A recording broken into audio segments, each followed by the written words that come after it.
저희는 오늘 아시아 태평양 제1회 AI 허브 대한민국 글로벌 AI 3대 강국 대한민국을 향한 힘찬 첫걸음을 내딛습니다. 대한민국을 대표하는 제조업의 도시 이 울산에서 국내 최대 규모로 성장할 AI 데이터 센터가 마침내 출발합니다. 대한민국이 AI를 새로운 국가 성장 동력으로 삼아 다시 힘차게 성장하는 나라로 도약할 수 있도록 새 정부는 총력을 다해 적극적으로 지원하겠습니다.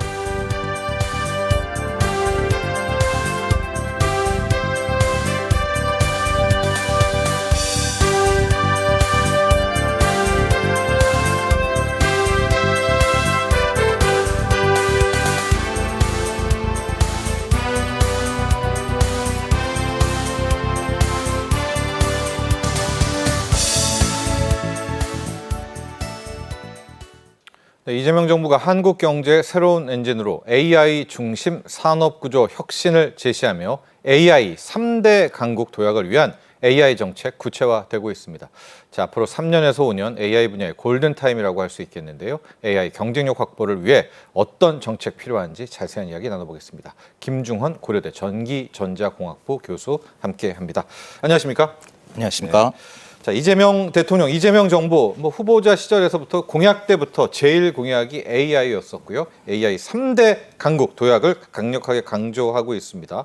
소버린 AI, 조금 이따 이야기를 해보도록 하겠고, AI 고속도로, 데이터 센터 여러 가지가 있습니다. 자, 신정부의 AI 정책, 우리 교수님께서 전반적으로 한번 평가 부탁드립니다. 네, 신정부에서는 이제 다양한 투자를 통해서 AI의 민간의 협동을 굉장히 강조하고 있고, 그러한 면으로서 지금까지 연구 관점에서 많이 이뤄놓은 성과를 이제 좀 더 확산하고 우리 국민들이 실질적으로 삶에서 느낄 수 있는 이제 혜택을 보게 하는데 좀 더 집중돼 있다고 많이 느낍니다.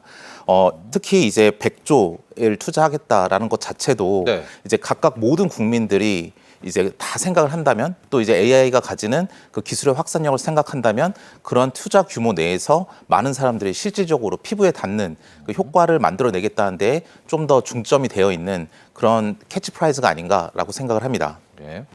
자, 가장 많이 지금 먼저 좀 치고 나온 것들, 또 주식시장을 비롯해서 산업계에서 가장 관심이 뜨거운 게 AI 데이터 센터와 AI 고속도로거든요. 네. AI 데이터 센터는 또 많은 분들이 잘 익숙한데 네. AI 고속도로라는 내용, 언론에 참 많이 지금 언급되고 회자되고 있는데 개념 정리를 한번 해 주셔야 될 것 같습니다. 특히 AI 고속도로가 왜 필요한지, 이게 지금 네. 계획대로 구축이 된다면 AI 산업에는 어떤 영향을 미치는지까지도 한번 설명 부탁드립니다. 네.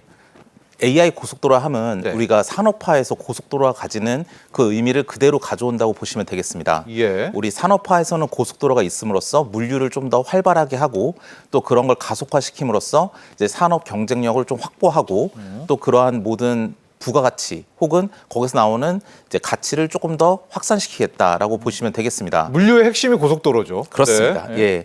동일한 원리로 이제 AI의 개발 과정 등을 본다면 학습할 때 굉장히 높은 효율성을 높이기 위한 데이터 센터를 구축하고, 또 그런 것을 각각의 사용자들이 사용하는 그 추론을 할 때 그 추론 엔진에서 우리가 얼마만큼 빠르고 정확하게 각각의 개인 사용자들이 그걸 누릴 것인가, 그런 처음부터 끝까지 그 AI 관점에서의 그 물류, 그런 지식의 흐름을 굉장히 실용화 단계에 올려서 네. 모든 사람이 그걸 실제로 향유할 수 있게 하고, 또 그걸 통해서 이득을 볼 수 있게 하겠다라는 그런 전반적인 개념을 다 담아서 이제 AI 고속도로라는 용어라고 이제 부른다고 생각합니다. 예. AI 고속도로. 그러면 AI 데이터 센터가 있겠죠. 그렇습니다. 그게 소비자까지 오게 되는 그런 과정인가요? 조금 더 좀 설명 좀 부탁드린다면. 네. 네, 예. 그렇습니다.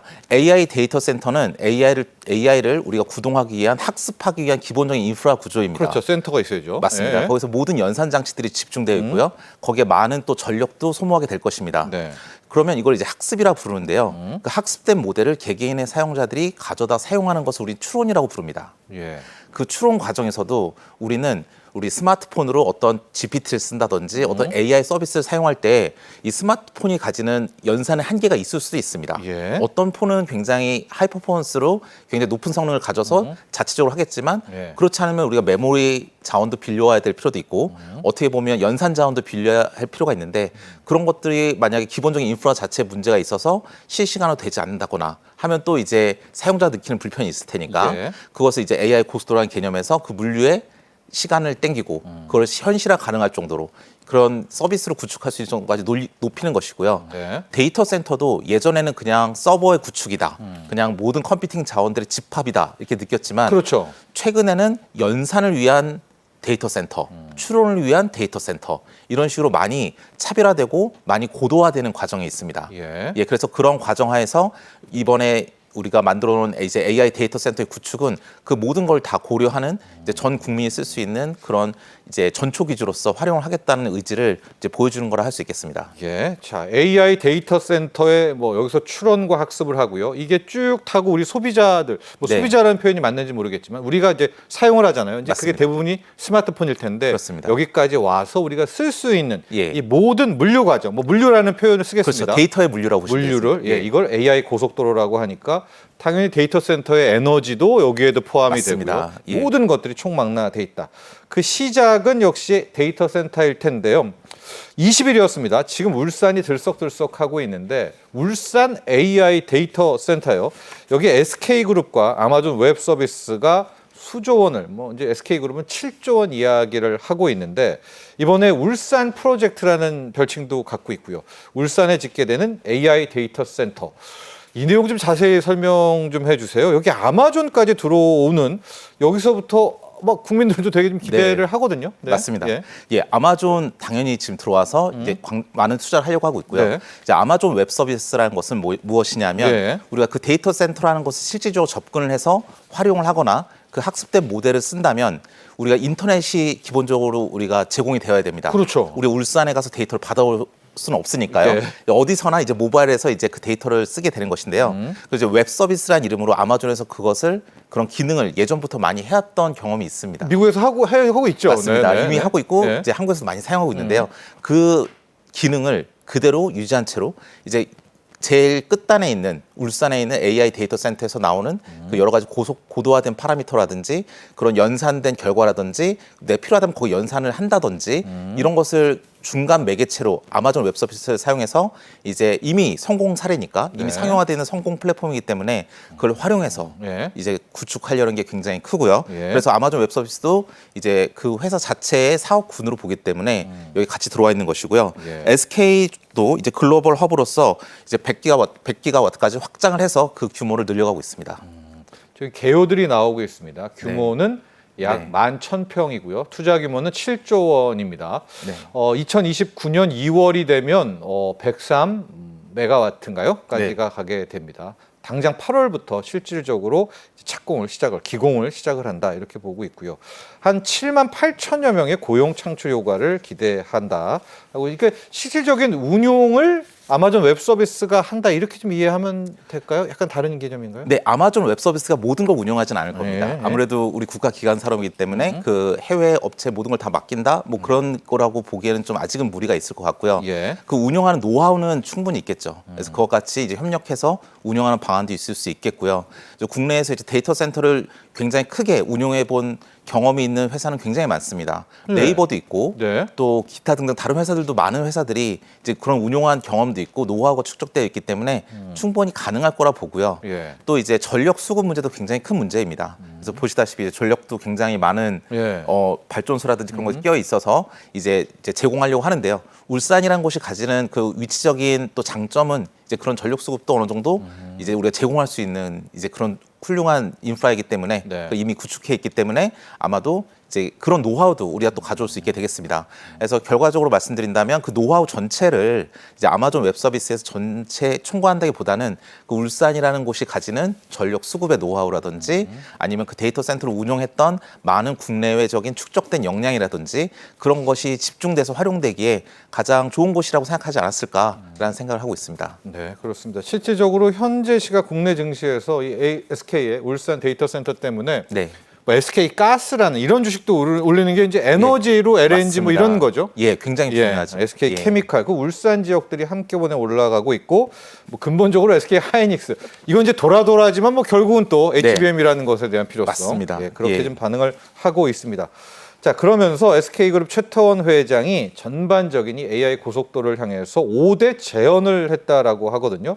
이 5대 제언이 과연 어떤 내용인지 좀 보고 우리 교수님께서 보완해야 될 점 부분 또 어떻게 총평을 하실 수 있는지 좀 부탁드립니다. 네. 네. 어떤 제언이었었죠? 이 5대 제언이요? 보면은 AI 바우처 사업을 대폭 확대한다라는 내용이 있고요. 두 번째가 2만 개의 AI 스타트업을 육성한다라는 내용도 있고 AI 솔루션 직접 발주 또 울산을 AI 특구로 지정해달라.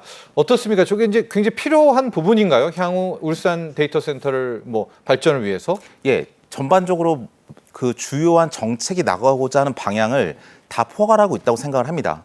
이제 바우처 사업이 대폭 확대가 되면 각각 사용자들이 사용하는 데이터의 기본적인 양이 보존이 되고 각각 사용자들이 내가 주어진 만큼 사용해 보고 예. 그 경험을 해보면 사실 이게 정말 유용하다는 걸 알 수 있거든요. 네. 이제 경험을 한번 하기까지가 중요한 거고 경험을 한번 해서 이게 굉장히 내 삶에 도움이 되고 AI의 상용화된 서비스를 내 몸으로 이제 느낄 수 있다면 그럼 굉장히 활성화할 수 있는 이제 시작점이 된다고 보겠습니다. 예. 그다음에 뭐 기본적인 교육 인프라를 구축하고 또 굉장히 전연차 때부터 많은 교육을 시켜온다면 이제 사람들이 그 기술에 대해서 이게 나의 생활과 함께하는 우리 삶을 윤택하게 하는 기술이라는 걸 또 알 수 있기 때문에 굉장히 또 의미가 있을 것 같습니다. 네. 그래서 기본적으로 저 5가지의 내용은 전반적으로 이 기술이 우리의 삶에 빠르게 스며들고 네. 확산되게 하는 가장 기본적으로 스타트업을 하는 그런 포지션을 가진다고 보시면 되겠습니다. 그래서 바우처 같은 내용이 있는 거네요. 좀 예. 이용 많이 하게 해달라고. 정확하십니다. 예. 예.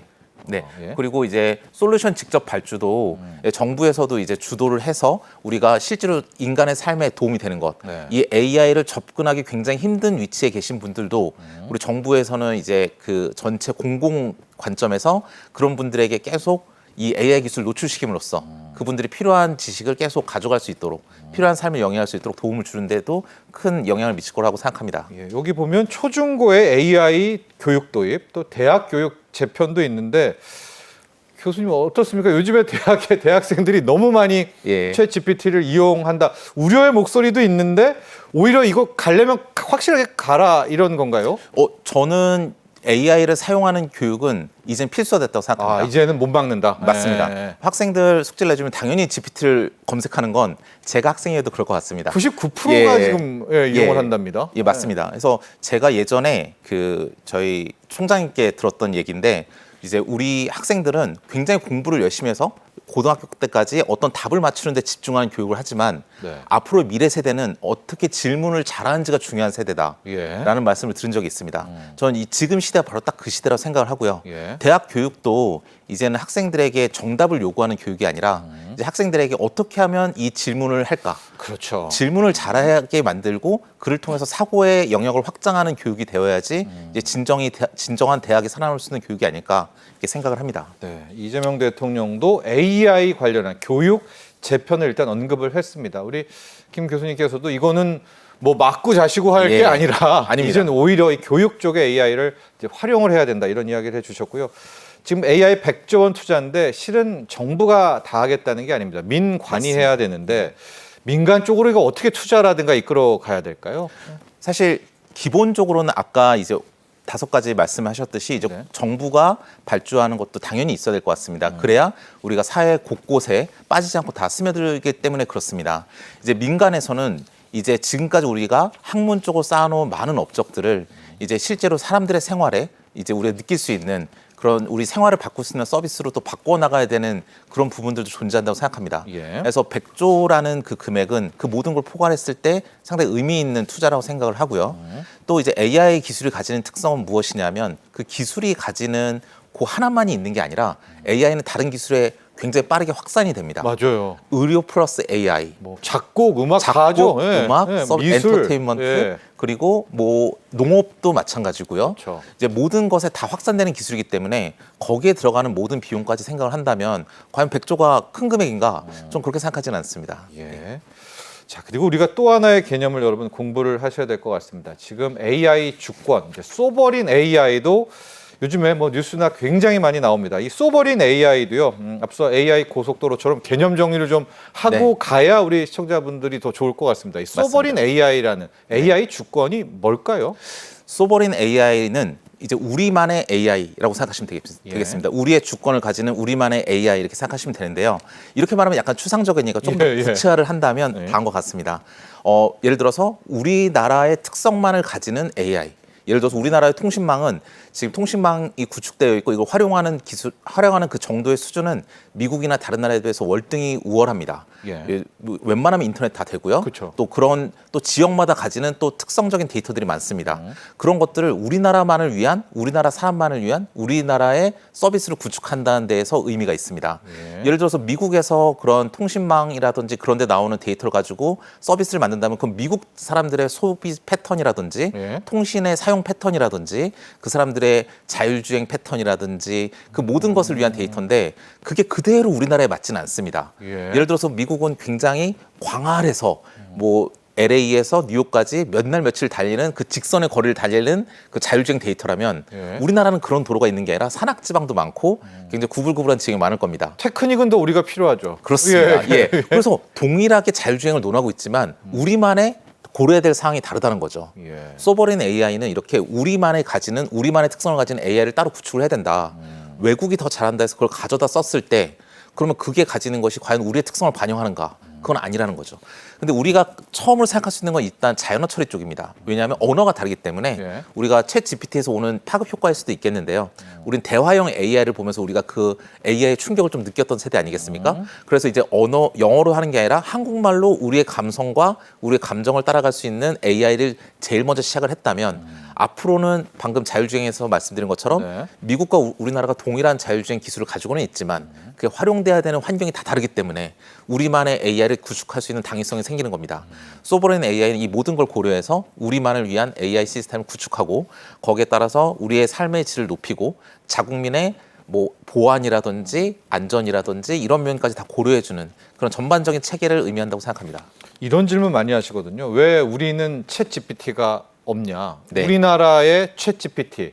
아까 이제 화면에 네이버의 하이퍼클로바 X가 가장 근접했다라고는 하는데 왜 없습니까? 우리는 왜 지금 못 만들고 있는 건가요? 사실 굉장히 좋은 질문인데요. 지금 챗 GPT를 사용해 보시면 한국말로도 되니까 잘하던데요. 그렇기 때문에 아마도 거기에 대한 필요성을 많이 못 느끼지 않는가라는 게 일단 첫 번째가 되겠습니다. 왜냐하면 그 유저의 통계를 보면요, 재밌으니까 이제 우리가 뭐랄까 오락용으로 쓰는 정도고 정말 헤비 유저가 돼서 그걸 정말 고도화돼서 쓰는 사람의 숫자는 조금 더 적을 수도 있습니다. 근데 그렇게 됐을 때 좀 파인 튜닝이라든지 프롬프트 엔지니어링이라는 등 다양한 방법을 통해서 이것을 고도화시켜 갑니다. 금융이라든지 의료 쪽으로 좀 더 고도화시켜 갈 수가 있는데요. 그때는 일단 우리가 한국말 지원이 안 된다는 게 굉장히 불편해지기 시작합니다. 그래서 엔트리 유저 입장에서는 뭐 이 정도면 한국말 잘 듣는데? 라고 쓰다가 이제 고도화된 어떤 목적을 가지고 쓰다 보면 이제 자연어 처리가 안 되는 데 따른 한국어 처리가 고도화되지 않음에 따른 불편함을 느끼기 시작합니다. 그래서 그게 좀 문제가 아니었나 싶습니다. 근데 우리 왜 못 만듭니까? 만들 수 있습니다. 이제 할 수 있나요? 체계적인 투자와 체계적인 연구의 관리와 그리고 이제 뭐랄까 단기 성과에 연연하지 않는 장기적인 안목을 가지고 진행을 한다면 충분히 가능할 거라 생각합니다. 자, 그래서 정부도 GPU 5만 개를 확보하겠다. 아마 저거 이제 생성형 AI 만드는데 막 훈련도 시켜야 되고 맞습니다. 엄청 칩이 많이 필요하다면서요. 좀 수입해서 뭐 어떻게 좀 이거 어떻게 좀 나눠주고 그런 것도 좀 다음 단계 많이 좀 우리가 염두를 해둬야 될 것 같은데요. 정확하십니다. 이거 굉장히 중요한 게요. 5만 개를 확보하는 것도 굉장히 중요합니다. 그리고 어떤 하나의 업체에 집중돼서 공급을 받는다면 일종의 반도체에서 말하는 공급망 문제가 여기서도 발생할 수가 있습니다. 그래서 다양한 플랜을 가지고 단계적으로 GPU 5만 장을 확보하는 건 굉장히 중요하고요. 그리고 필요하다면 더 많이 확보도 해야 되고요. 그렇죠. 그리고 이것을 이제 분배해서 사용하는 문제가 되겠는데요. 우리가 소위 말해서 이제 다수의 사람이 있다면 그 사람들에게 공평하게 나눠주는 것도 방법이 있지만 어떤 분들은 그렇게 요구하십니다. 그 모든 거를 일단 짧은 시간이나마 다 쓰고 반납하는 것도 좋다. 즉 뭐냐면 N명의 유저가 N개로 나눠서 쭉 사용하는 거, 오랜 시간 사용하는 것보다 어떤 사람은 짧지만 많이, 어떤 사람은 긴 시간 동안 그러니까 다양한 요구사항이 있을 수 있습니다. 거기에 맞춰서 이제 그것을 그걸 수요자에게 잘 공급해 주는 것도 굉장히 이제 정책적으로 혹은 민간이라면 그 내부적으로 해결해야 될 문제가 아닌가 싶습니다. 그렇습니다. 분배 누구에게 그렇죠. 이거를 이제 사용권을 줄까? n분의 1도 있고 또 한쪽에서는 좀 잘 되는 쪽에 많이, 몰아줘라 예. 이런 의견도 있고요. 이제 이건 네. 아마 정책적인 차원으로 저희가 이제 향후 또 나오게 되면 여러분께 전해드리도록 하겠고요. 자, 그런데 지금 AI 쪽에 계신 분들이 가장 많은 우려를 하는 건 인재가 없다. 역시 인재에 대한 이야기를 많이 하고요. 여기에 대해서 하정우 대통령실의 AI 미래기획수석도 전주기 인재 개발을 하겠다. AI 인력에 대한 이야기, 그 다음에 이 뭐 전주기 인재 확보요. 이것도 함께 좀 얘기해 주시죠. 현재 지금 AI 쪽에서의 인력 부족 네. 어느 정도로 좀 어렵습니까? 예, 많이 심각합니다. 심각합니까? 예, 왜냐하면 기본적인 것은 이제 학생들이 많이 알고 있고 기본적인 건 굉장히 잘 따라옵니다. 예. 이거는 진짜 흡사 정답을 알아맞추는 교육에 굉장히 익숙해진 느낌인 거죠. 네네. 아, 요 정도까지는 내가 알아야 되는구나 라는 것까지는 알지만 그것을 굉장히 의문을 가지고 이제 생성 모델을 새로 구축을 하고 또 어떠한 파인 튜닝을 해가야 될 것이고 이렇게 실질적으로 내가 원하는 이제 상용화된 서비스를 만들기 위한 많은 고민들이 그런 것에 노출될 기회가 많이 없는 것 같습니다. 네. 그래서 실질적으로 현업에서 우리가 임팩트를 낼 수 있는 인재 양성은 굉장히 요원한 상황이고요. 그리고 그걸 위해서 우리가 교육 사업을 많이 만들고 있는데요. 네. 뭐 AI 교육도 만들고 하지만 그것들도 솔직히 다른 이제 해외로 유출된다든지 더 좋은 조건을 찾아가는 경우가 많아서 네. 이제 그들에 대한 처우 개선도 필요한 상황입니다. 근데 어떻게 잡습니까, 인재를요? 인재들이 다 지금 뻔하잖아요. 이게 취업도 잘 안 되고 그러면 뭐 의대라든가 네. 다 빠질 텐데 그렇죠. 이게 참 정부도 되게 좀 고민이 많은 것 같은데요. 사실 이게 약간 돌고 도는 얘기 같은데요. 나중에 우리가 많은 100조 이상의 투자가 돼서 네. 정말 사람들이 삶에 AI라는 기술이 없으면 안 되는구나. 이 삶은 우리와 함께하는 기술이구나 알면 거기에 대해서 가능성을 보고 조금 더 많이 도전하는 인재가 많지 않을까라는 생각은 합니다. 네. 예.